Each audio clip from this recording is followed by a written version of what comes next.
Wednesday saw what could be the last Catalan derby in a while in the Camp Nou. Adrian Barber with an early chance, failing to beat Marc-Andre ter Stegen.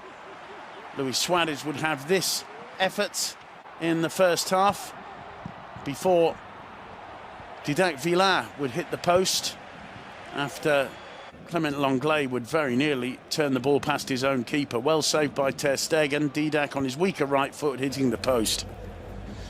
Ansu Fati came on for the second half. This challenge on Calero would see him get a yellow card, which a VAR review would change to a direct red 5 minutes after coming on the pitch.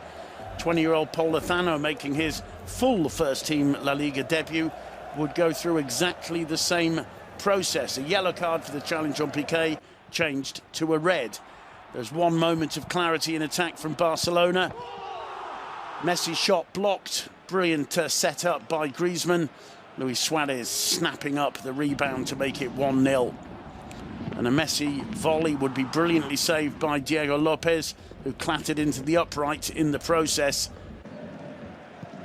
Espanyol looking for consolation, would very nearly find it. Espinosa heading into the roof of the net, but it was a sad night for Espanyol, relegated for the first time since 1993.